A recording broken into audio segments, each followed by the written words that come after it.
విశాఖలో దళిత మైనర్ బాలికపై సామూహిక అత్యాచారం చేసిన నిందితులను కఠినంగా శిక్షించాలని మహిళా సంఘం నేత కత్తి పద్మ డిమాండ్ చేశారు. జీవీఎంసీ గాంధీ విగ్రహం వద్ద మంగళవారం పలువురు మహిళా సంఘం ప్రతినిధులతో కలిసి ఆమె మాట్లాడుతూ తక్షణమే పోలీసు అధికారులు నిందితులను గుర్తించి వారికి శిక్ష పడే విధంగా చొరవ చూపాలని, కేసు నమోదు చేసి 20 రోజులు అవుతున్నా పోలీసులు నిర్లక్ష్య ధోరణిగా విచారణ చేయడం సరికాదని, తక్షణమే బాధిత కుటుంబానికి ప్రభుత్వం తక్షణమే ఆదుకోవాలని కోరారు.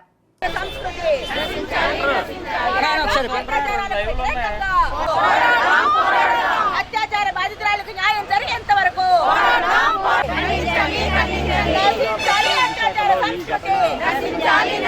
బాధితురాలకు న్యాయం జరిగేంత వరకు అత్యాచార సంఘటనలో పోలీసుల నిర్లక్ష్య వైఖరిని విశాఖలో అత్యాచార సంస్కృతి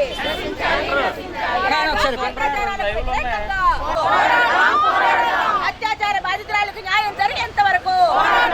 నగరంలో ఒక దళిత మైనర్ బాలిక మీద జరిగినటువంటి అత్యాచార ఘటన కొత్త సంవత్సరంతో నగర ప్రజలని భయభ్రాంతులకు గురిచేసింది. ఈ సంఘటనలో పోలీసుల వైఫల్యం స్పష్టంగా కనిపిస్తుంది. ఎందుకంటే 17వ తేదీన ఆ అమ్మాయి తప్పిపోయినట్టుగా కంప్లైంట్ వస్తే 31వ తేదీన ఆ అమ్మాయి 13 మందితో అత్యాచారానికి గురైందనే వార్తతో పోలీసులు ముఖం మీదకి వచ్చారు.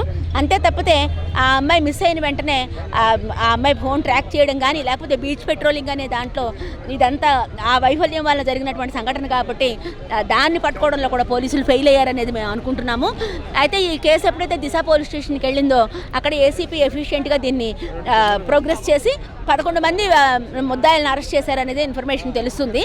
అయితే మిగతా ఇద్దరిని కూడా వెంటనే అరెస్ట్ చేసి ఛార్జ్షీట్ పెట్టి ముద్దాయిలకి 2-3 నెలల లోపలే శిక్ష పడేలాగా పోలీసులు చర్యలు తీసుకోవాలని కోరుతూ, ముఖ్యంగా బీచ్లో ఫోటోగ్రాఫర్ల వలన జరిగినటువంటి సంఘటనగా ఇది తెలుస్తుంది. కాబట్టి ఎవరైతే ఈ బీచ్లో పర్యాటకులకు ఫోటోలు తీస్తున్నారో ఆ కుర్రవాళ్ళని అందరినీ కూడా పిలిపించుకొని కౌన్సిలింగ్ చేయడం, వాళ్ళతో బైండ్ ఓవర్ చేసుకోవడం, అలాగే వాళ్ళకు సంబంధించిన సమాచారం అంతా కూడా పోలీసులు దగ్గర పెట్టుకొని విజిలెంట్గా ఉండాల్సినటువంటి అవసరం ఉందనేది అర్థమవుతుంది. బీచ్లో కూడా యువతులు, మహిళలు, పిల్లలు, బాలికలు వీళ్ళందరూ వెళ్తుంటారు కాబట్టి వాళ్ళ రక్షణ, భద్రత అనే కోణంలోంచి బీచ్ పెట్రోలింగ్ని మెరుగుపరచాలనే దాన్ని మేము డిమాండ్ చేస్తున్నాం.